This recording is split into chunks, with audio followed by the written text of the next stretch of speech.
हमेशा कही गई है कि चाहे घर में जो शिवलिंग हो वो, चाहे तुम्हारे घर के पास में जो मंदिर हो उसमें जो शिवलिंग हो वो, या 12 ज्योतिर्लिंग, उपलिंग, ये जितने भी शिवलिंग विराजमान हैं, ये जितने भी शिवलिंग विराजित हैं, इन शिवलिंग पर जब हम जल चढ़ाकर उस जल का आचमन करते हैं तो उस शिवलिंग की जो ज्योति होती है, शिवलिंग की जो ऊर्जा होती है, शिवलिंग की जो एनर्जी होती है, शिवलिंग का जो बल होता है, वो बल हमारे भीतर भी उतरता है और हमारे रोगों को निवारण करता जाता है, हमारे दुखों को निवारण करता जाता है,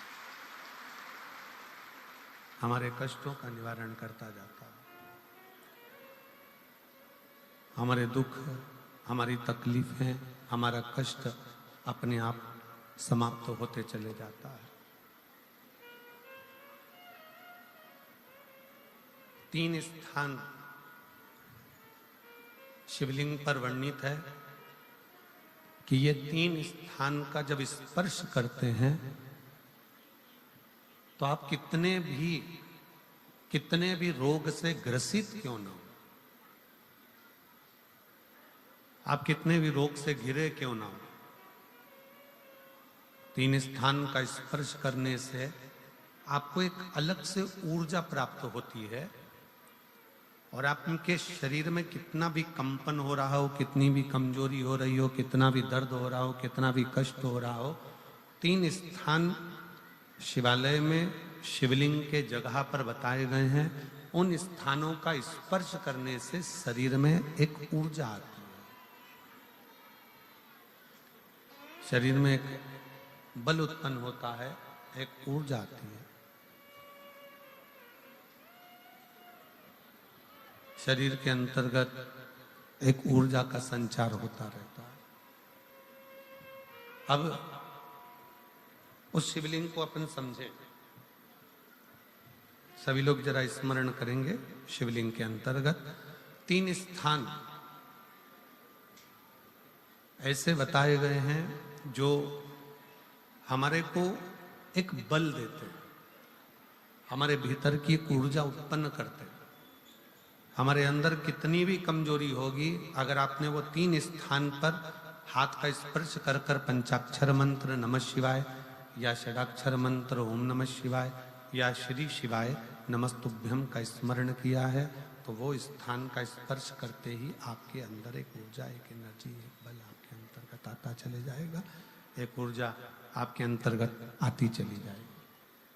3 स्थान, पहला जो ये जलाधारी बनी हुई है, ये जो गोल जो भाग आता है, जलाधारी में जो भी गोल भाग है वो गोल भाग का हाथ से स्पर्श करना, अर्थात जो माता जी का हस्त कमल है पार्वती जी का, वो जो गोल जलाधारी है जिस पे शिवलिंग रखा हुआ है, वो गोल जला, ये जो चरण है जहां से पानी बहकर जाता है उस स्थान पर नहीं, जहां गोल भाग है उस गोल भाग पर अपने सीधे हाथ का स्पर्श करना और श्री शिवाय नमस्तुभ्यम का जाप या पंचाक्षर मंत्र या षडाक्षर मंत्र ओम नमः शिवाय का जाप करना, पहला। दूसरा स्थान, जहां से पानी बहकर जा रहा है उस स्थान का पानी जहां से बहकर नीचे गिरता है वो भाग पर अपने हाथ का स्पर्श, जहां से पानी बहकर नीचे गिरता है, जो जल आप चढ़ाते हो वो जल बहकर जो नीचे की ओर जाता है उसका स्पर्श, और पंचाक्षर या षडाक्षर या श्री शिवाय नमस्तुभ्यम मंत्र का जाप। फिर तीसरा स्थान बताया कि शिवलिंग में किसी भी स्थान पर अपनी हथेली का स्पर्श, केवल हथेली का स्पर्श, उसमें उंगलियों का स्पर्श नहीं, केवल हथेली का स्पर्श, और पंचाक्षर या षडाक्षर या श्री शिवाय नमस्तुभ्यम मंत्र का जाप। ये 3 स्थान ऐसे बताए हैं कि आपके शरीर में अगर बिल्कुल भी इतनी एनर्जी नहीं है कि आप 2 कदम चल सकते हैं तो शंकर के मंदिर में, शिवालय में जाकर ये 3 स्थान का स्पर्श करिए। मंदिर से जब आप बाहर निकलेंगे तो खुद के बल पर निकलेंगे, कोई आपको उठाने के लिए जरूरत नहीं आप स्वयं के बल पर निकल सकते, स्वयं के बल पर आगे बढ़ सकते, स्वयं के बल पर अग्रणी हो सकते, स्वयं के बल पर आप आगे निकल सकते। 3 स्थान हैं जहां व्यक्ति के जीवन के दुख, तकलीफ, रोग, कष्ट अपने आप नष्ट होते चले जाते हैं। तो पहला जो स्थान है वो पार्वती जी का स्थान हस्तकमल, दूसरा कार्तिकेय और गणेश के मध्य में जो अशोक सुंदरी है और कार्तिक गणेश बैठे वहां से जो पानी नीचे की ओर आता है वो स्थान, और तीसरा अपनी हथेली का, शिवलिंग का कोई भी स्थान जहां अपनी हथेली का स्पर्श हो जाए वो स्थान। ये 3 जगह हमें बल देती है, हमें ऊर्जा देती है, हमें एनर्जी देती है। तो यही 3 स्थान, यही 3 स्थान, 3 अक्षत को इन 3 स्थान पर ही रखा जाता है। जो 3 स्थान अभी आपको बताए हैं, एक माता पार्वती जी का गोल स्थान हस्तकमल स्थान, दूसरा जहां से पानी बहकर नीचे की ओर जा रहा है उसी विराम स्थल पर, और तीसरा शंकर भगवान के शिवलिंग पर। ये 3 स्थान 3 अक्षत से पूर्ति कर देते। जैसे प्रदोष के दिन, प्रदोष काल में जलाया गया दीप, प्रज्वलित करा गया दीप 5 स्थान पर फल देता है। कितने स्थान पर फल देता है? 5 स्थान पर। आप में से कितने लोग हैं जो प्रदोष के दिन दीप लगाने मंदिर जाते हैं या शंकर जी के मंदिर पहुंचते हैं? बहुत बहुत प्रणाम आपको, साधुता जानना चाहिए। अपना प्रदोष के दिन, प्रदोष काल में लगाया गया दीपक 5 स्थान पर फल देता है। पहला स्थान, अगर हमको या हमारे परिवार में किसी को काल सर्प दोष है तो हमारा प्रदोष का लगाया गया दीपक कहीं पूजन मत कराओ, वो दीप जलाने से ही काल सर्प दोष समाप्त होता चले जाता है। दूसरा स्थान पितृदोष। अगर किसी ने कह दिया कि तेरे घर में पितृदोष है, तेरे घर में, कई लोग बता देते हैं कि तुम्हारे घर में, कई माताएं पूछती हैं मेरे घर में बेटा नहीं, मेरे घर में 3 बेटी हो गई, 4 बेटी हो गई, 5 बेटी हो गई, बेटा नहीं है, बेटा नहीं, तो किसी ने कह दिया पितृदोष है। अब तुम शंकर जी की पूजन कर रहे हो, शंकर जी पे जल चढ़ा रहे हो, शिव की स्तुति कर रहे हो, तो कि प्रदोष काल का लगाया गया दीपक, प्रदोष काल, प्रदोष के दिन, प्रदोष काल का जो दीपदान होता है वो सरल नहीं होता, वो सहज नहीं होता। 5 स्थान की पूर्ति करता है। पहला, जम के बोलो, पहला स्थान किस चीज के लिए? काल सर्पदोष के लिए। दूसरा पितृदोष।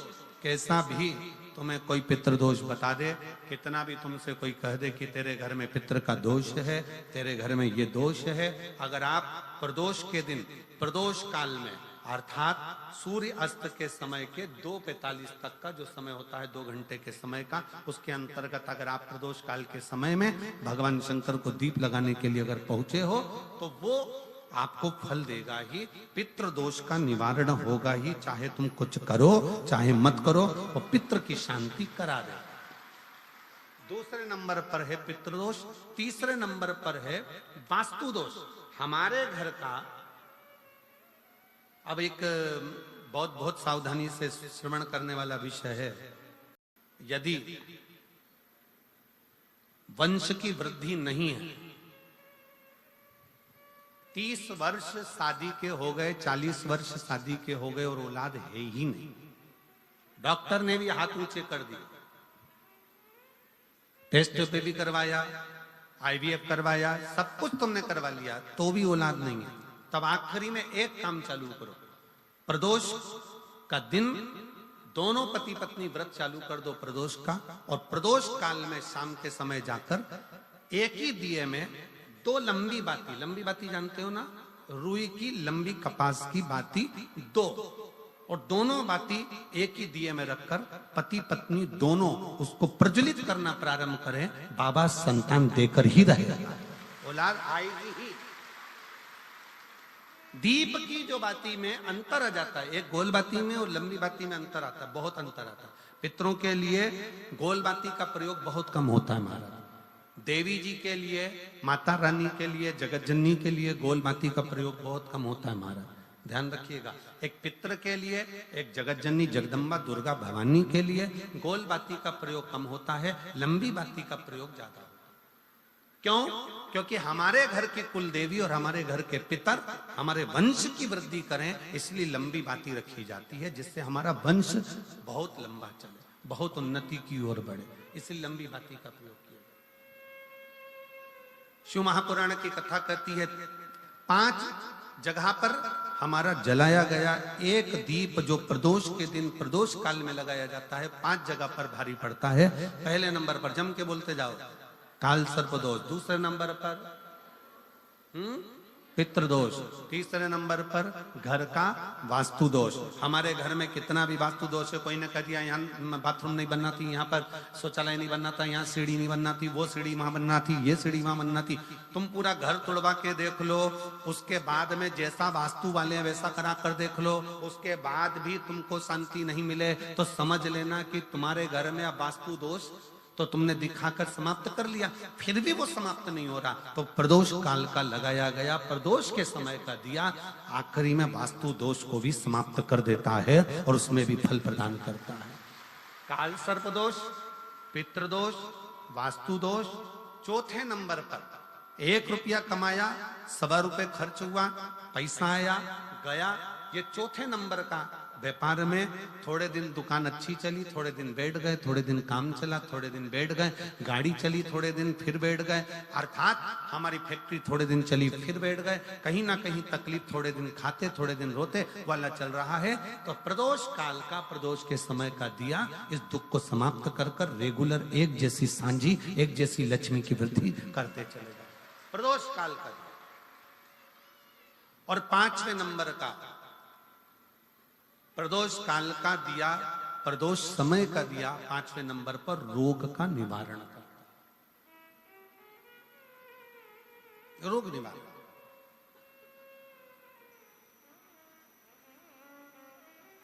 ये 5 स्थान जो बताए गए हैं प्रदोष काल के दिन, प्रदोष के दिन दीप प्रज्वलन के। और अब की बार की जो शिवरात्रि आ रही है, बाबा देव अधिदेव महादेव की बड़ी कृपा है उस पर, बहुत करुणा। 25 तारीख को प्रदोष और 26 तारीख को शिवरात्रि। अब जरा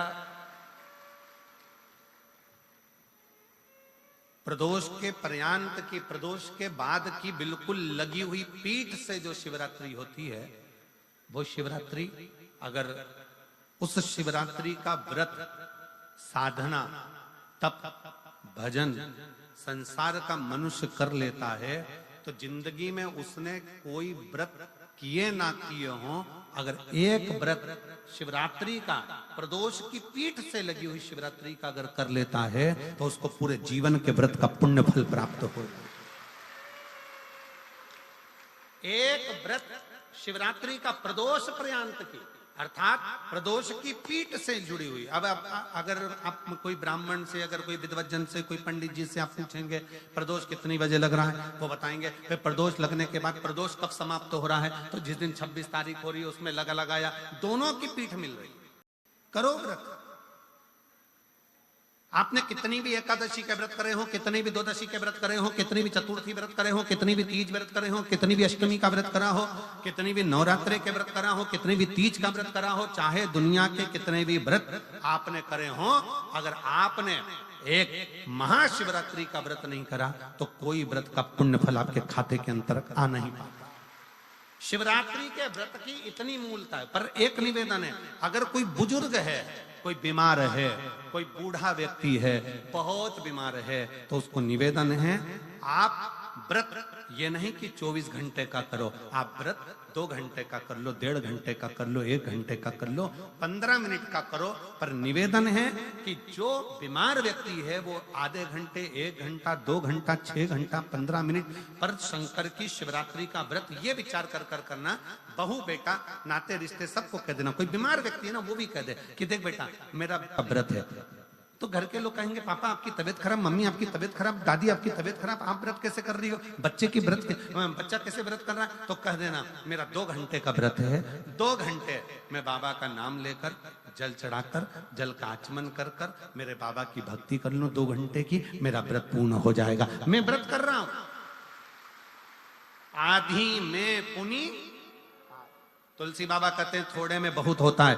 आपके व्रत, अगर कोई बीमार है उसके लिए, अगर कोई कष्ट है शरीर में उसके लिए ऐसा व्रत है, बाकी के सभी के लिए तो वही व्रत शिवरात्रि का पूर्ण व्रत है जिसमें भगवान शंकर की विरल भक्ति को हम प्राप्त करें। तो शरणे निवेदन और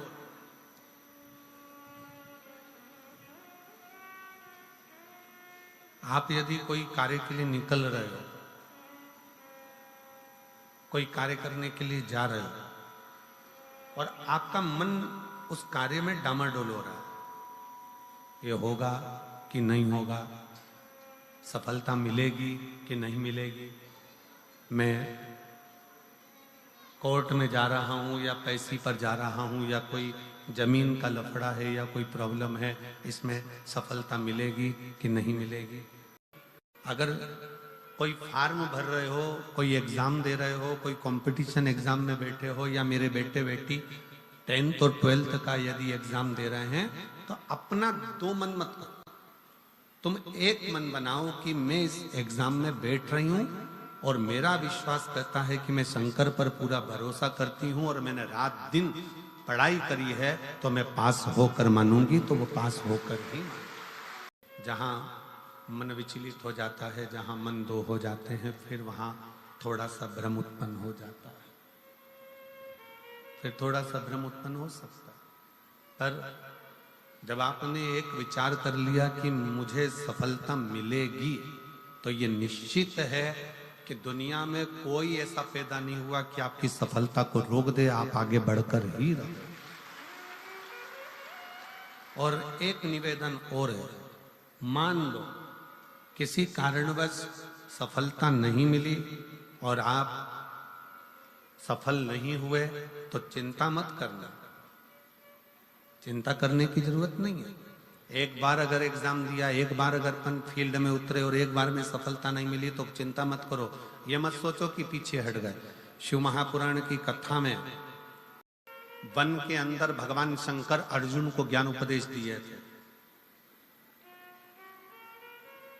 जिस समय पर एक सुअर, जंगली सुअर भागता जा रहा था और उस समय पर जब बाण छोड़ा गया था, तब भगवान शंकर ने अर्जुन को उपदेश दिया कि अर्जुन, एक बार युद्ध के मैदान में अगर थोड़ा सा पीछे सरके हो तो टेंशन मत लेना, चिंता ना करा। एक कंपटीशन एग्जाम में आप बैठे हो, एक एग्जाम आप दे रहे हो और उस एग्जाम में सफलता नहीं मिल रही है, आपने एक बार परीक्षा दी, एक बार आपने नीट की तैयारी करी, एक बार आपने सीए की तैयारी करी, एक बार आपने अन्य तैयारियां करी और उसमें आपको सफलता नहीं मिली और आप उसमें उत्तीर्ण नहीं हुए और आपने मन दुखी कर लिया, अब मैं तो बताओ आगे ही नहीं बढ़ पाया। चिंता न करें, भगवान शंकर का ये संवाद जो उन्होंने युद्ध के पहले अर्जुन को दिया है, एक सुअर को मारते समय, एक जंगली सुअर को मारते समय भगवान शंकर ने उपदेश दिया था, अर्जुन तीर को बहुत दूर भेजना है ना, तो तीर को थोड़ा सा पीछे खींचना पड़ेगा। उसी तरह यदि एक बार तुम्हें सफलता नहीं मिली, एक बार तुम उत्तीर्ण नहीं हुए, तो ये मत सोचना कि तुम उत्तीर्ण नहीं हो गए। भगवान शंकर ने तुम्हें लंबी दूर फेंकना चाहते थे, इसलिए तुम्हें थोड़ा सा पीछे खींच लिया है और जम कर शिव ने, आपने बहुत मेहनत करी, आपने बहुत परिश्रम करा, आपने दुनिया के लिए सब कुछ करा हो और मान लो उसके बाद भी आपके जीवन में अगर तकलीफ आकर खड़ी हो गई, मान लो कहीं ना कहीं दुख आकर खड़ा हो गया, मान लो आप उस एग्जाम में, उस कंपटीशन में आप आगे नहीं निकल पाए, समझ लेना कि मेरे तारा बाबा ने, मेरे तारकेश्वर महादेव ने, मेरे कुबेर भंडारी ने आपके लिए कुछ अच्छा सोच कर रखा है, इसलिए वो पीछे खींचा है। और पीछे खींचा है, इसका मतलब ये मत समझना कि तुम्हें पीछे रख दिया है। उसने तो अभी तुम्हें धनुष पर चढ़ाया है, और चढ़ाने के बाद मेरा शंकर जब छोड़ेगा तो फिर इतना आगे निकल जाओगे कि दुनिया तुमको देखती रह जाएगी कि तुम किस मंजिल